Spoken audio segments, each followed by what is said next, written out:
எல்லோருக்கும் வணக்கம். சிலுவை தியானமும் ஜெபமும் அப்படிங்கிற தலைப்புல நம்ம இன்னைக்கு பார்க்கறது மனக்கண்கள் திறக்கப்பட வேண்டும். மத்த 28:16-17 வாசிக்கிறேன். 11 சீஷர்களும் கலிலேயாவிலே இயேசு தங்களுக்கு குறித்திருந்த மலைக்கு போனார்கள். அங்கே அவரை கண்டு பணிந்து கொண்டார்கள். சிலரோ சந்தேகப்பட்டார்கள். இயேசு தம்மை உயிர்த்தெழுந்தவராக அவருடைய சீஷர்களுக்கு காண்பிக்கிறார். ஆனா சில பேர் விசுவாசிக்கிறாங்க, சில பேர் சந்தேகப்பட்டார்கள் இருக்குது. மார்க் 16:10 பெண்களுடைய செய்தி, பெண்கள் இயேசுடைய உயிர்த்தெழுதலின் செய்தியை கொண்டு ஓடி போறாங்க. ஓடி போய் சொல்றாங்க சீஷர்கள் சொல்லும் போது அவரோட கூட இருந்தவர்கள் துக்கப்பட்டு அழுது கொண்டிருக்கையில் அவர்களிடத்தில் போய் அந்த செய்தியை அறிவித்தார்கள். அவர் உயிரோடு இருக்கிறார் என்றும் அவளுக்கு காணப்பட்டார் என்றும் கேட்ட பொழுது நம்பவில்லை. பெண்ணோட செய்தியை இவர்கள் சீஷர்கள் நம்பவில்லை என்று. அதன் பின்பு சீஷர்களுடைய செய்தி பாருங்க. அதன் பின்பு அவர்களில் 2 பேர் ஒரு கிராமத்துக்கு, எம்மாவு அப்படிங்கிற ஒரு கிராமத்துக்கு நடந்து போகிற போது அவர்களுக்கு மறுரூபமாக தரிசனமானார். மார்க் 16:12-13 அப்படி இருக்குது பாருங்க. அவர்களும் போய் அதை மற்றவர்களுக்கு அறிவித்தார்கள். அவர்களையும் அவர்கள் நம்பவில்லை. எம்மாவு அப்படிங்கிற ஒரு கிராமத்துக்கு நடந்து போறாங்க. நடந்து போகும்போது அந்த 2 பேருக்கும் இயேசு தரிசனமாகிறார். தரிசனமாகி நம்மை வெளிப்படுத்துகிறார். வெளிப்படுத்தப்பட்டவர்கள் சீஷர்கள்ட்ட சொல்றாங்க, அவர்கள் நம்பவில்லை. அதன் பின்பு 12 போஜனம் பந்தியில் இருக்கையில் அவர்களுக்கு அவர் தரிசனமாகி உயிர்த்தெழுந்திருந்த தம்மை கண்டவர்களே அவர்கள் நம்பாமற் போனது நிமித்தம் அவர்களுடைய அவிசுவாசத்தை குறித்தும் இருதய கடினத்தை குறித்தும் அவர்களை கடிந்து கொண்டார் இருக்குது. இதெல்லாம் நடந்த பிறகு இயேசு சீஷர்களுக்கு தரிசனமாறாரு. தரிசனமாகி என்ன சொல்றாரு? அவங்க சொன்னா நம்ப மாட்டியாப்பா, பார்த்தாங்கன்னு எத்தனையோ பேர் உண்டுன்னு சொல்றாங்க, ஆனா உனக்கு அவிசுவாசம் தான் இருக்குது, மனக்கடினம் தான் இருக்குது, இருதய கடினம் தான் இருக்குது, ஏன் உன்னால் நம்ப முடியல அப்படின்னு சொல்லி கடிந்து கொள்றாங்க. எம்மாவு அப்படிங்கிற கிராமத்துக்கு 2 சீஷர்கள் போனார்கள் இல்லையா? அதை பற்றி லூக்கா 24:13-31 வரைக்கும் இப்படி சொல்ல பாருங்க. அந்த எருசலேமிலிருந்து அந்த எம்மாவுக்கு போகிற தூரம் 7 அல்லது 8 மைல் இருக்குமா. அப்போ அப்ராக்சிமேட்லி கிலோமீட்டரில் பார்த்தோம்னா 12 கிலோமீட்டர். 1 மணி நேரத்துக்கு இவங்க 5 கிலோமீட்டர் வேகத்தில் போயிருந்தா கூட இந்த இடத்துக்கு போகிறதுக்கு 2 மணிலேருந்து 2.5 மணி நேரம் எடுத்துப்பாங்க. இந்த 2.5 மணி நேரமும் இயேசு இவர்களுக்கு மறுரூபமாக இந்த 2 சீஷர்களுக்கு தரிசனமாகி போயிட்டு இருக்காங்க.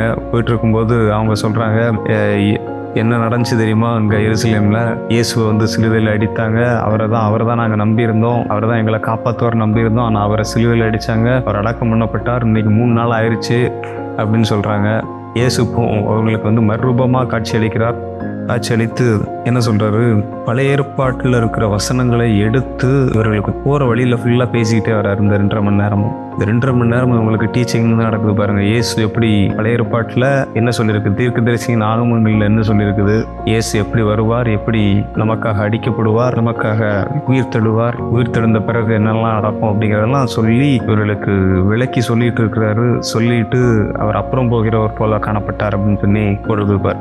அதுக்கப்புறம் தான் இவங்களுக்கு தம்மை வெளிப்படுத்துகிறார். வசனம் பாருங்க, லூக்கா 24:31. அப்பொழுது அவருடைய கண்கள் திறக்கப்பட்டு அவரை அறிந்தார்கள். உடனே அவர்களுக்கு மறைந்து போனார். எல்லாரும் தான் எல்லாமே பேசி முடிக்கிறாரு. வசனத்தை எல்லாம் பேசி முடிச்சுட்டு என்ன செய்யறாரு? அவருடைய கண்களை திறந்தார் அப்படின்னு சொல்லி சொல்லப்பட்டிருக்காங்க. இயேசு திரும்பவும் மறுபடியும் லூக்கா 24:36-43 வரைக்கும் திரும்பவும் சீஷர்களுக்கெல்லாம் தரிசனமாகிறார். தரிசனமாகும் போது சில பேர் சந்தோஷப்படுறாங்க, சில பேர் பயந்து என்ன பண்றாங்க? ஒரு ஆவியை காண்கிறதாக நினைத்தார்கள். இயேசு உயிர் தெரிந்த உடனே ஒரு ஆவியா தான் வராரு போல அப்படின்னு சொல்லி நிறைய பேர் பயப்படுறாங்க பாருங்க. அவர் சொல்றாரு, ஆவிக்கு கை கால்லாம் இருக்காது, எனக்கு கை இருக்குது, காயங்கள் எல்லாம் தொட்டு பாருங்க அப்படின்னு சொல்றாரு. அவருடைய சந்தோஷத்தினால் திரும்பவும் விசுவாசிக்காம இருக்கிறாங்க.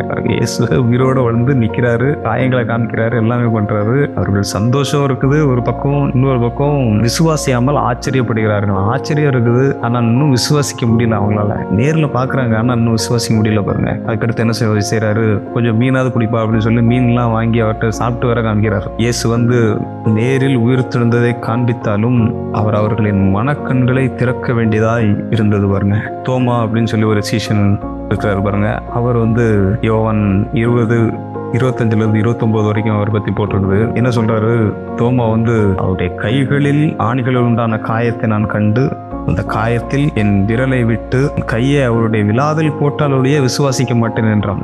நான் சாதாரணமாக விசுவாசிக்க மாட்டேன், இத்தனை பேர் சீஷர்கள் சொல்றதுனால நான் விசுவாசிக்க மாட்டேன். நான் பர்சனலாக என்ன பண்ணணும், நான் அவருடைய கையை தொடணும், அவருடைய விழாவை தொட்டு பார்க்கணும், அவருடைய காயத்தை தொட்டு பார்க்கணும், அப்பதான் நான் விசுவாசிக்கேன் அப்படின்றான். 8 நாளைக்கு பிறகு இயேசு இவருக்கு தரிசனமாறாரு பாருங்க. தரிசனமாகி சொல்றாரு, அதே வார்த்தைகளை அப்படியே சொல்றாரு, என் கையில காயத்துல விட்டுப்பாரு, இந்த விழாவில் விட்டுப்பாரு, அவிசுவாசியாயிராமல் விசுவாசியாயிரு அப்படின்னு சொல்றாரு. சொல்லிட்டு அவனுக்கு ஒரு காரியத்தை சொல்றாரு பாருங்க. அவன் அதுக்கப்புறம் தான் நம்புறான், என் தேவனே என் ஆண்டவரேன்னு சொல்றான். எல்லாம் சொன்ன பிறகு இயேசு அவனை பார்த்து சொல்றாரு, தோமாவே, நீ என்னை கண்டதினாலே விசுவாசிக்கிறாய், காணாதிருந்தும் விசுவாசிக்கிறவர்கள் பாக்கியவான்கள். இன்னும் ஒரு அருமையான வார்த்தை பாருங்க, காணாதிருந்தும் விசுவாசிக்கிறவர்கள் பாக்கியவான்கள். இயேசு இப்போ உயிரோட இருக்கிறாரா?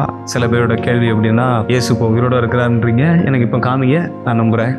கர்த்தர் என்ன பண்றாரு, நம்முடைய மனக்கண்களை திறந்தால் மட்டும்தான் பார்க்க முடியும். இயேசு உயிரோடு எழுந்தார் என்பதை நம்ப முடியும், விசுவாசிக்க முடியும். கண்டு விசுவாசிக்கிறது விசுவாசம் இல்லை, காணாதிருந்தும் விசுவாசிக்கிறது தான் விசுவாசம்ன்றாரு பாருங்க. நாம் பாக்கியவான்கள். நாம் ஜெபிப்போம். கர்த்தாவே, உம்மை ஸ்தோத்திரிக்கிறோம். பட்டானே தேங்க்யூ லார்ட். நீர் உயிரோடு இருக்கிறவராக ஆண்டவரே நிறைய பேருக்கு காட்சி அளித்தீர். இவங்க உயிரோடு இருக்கிறவராக நிறைய பேருக்கு வெளிப்படுத்தினீர். அவருடைய மனக்கண்களை எல்லாம் திறந்திரண்டு வேத வாக்கியம் சொல்லியிருக்கிறதே கர்த்தாவே. இது வேத வாக்கியங்களை ஆண்டவர் விளக்கி காட்டின போது ஒரு போகிற சீஷர்களுக்கு அவருடைய இருதயம் கொழுந்து விட்டு எரிந்தது என்று எழுதப்பட்டிருக்கிறதே கர்த்தாவே. அப்படிப்பட்ட ஆண்டவரே, மனக்கண்கள் ஆண்டவரே எங்களுக்கும் திறக்கப்படட்டும் கர்த்தாவே. நீர் உயிர் தெழுந்த கர்த்தராக தேவரீர் இதை கேட்டுக்கொண்டிருக்கிற ஒவ்வொருவருக்கும் வெளிப்படுவீராக கர்த்தாவே. அவருடைய இருதயத்திலே ஆண்டவரே நீர் அவருடைய அவிசுவாசத்தை எல்லாம் போக்கி ஆண்டவரே நீர் விசுவாசத்தை கொடுக்கிறபடினால் நமக்கு ஸ்தோத்திரம். அவருடைய மனக்கண்கள் திறக்கப்படுகிறபடினால் நமக்கு ஸ்தோத்திரம் கர்த்தாவே. இயேசுவின் நாமத்தில் ஜெபிக்கிறோம் பிதாவே, ஆமென்.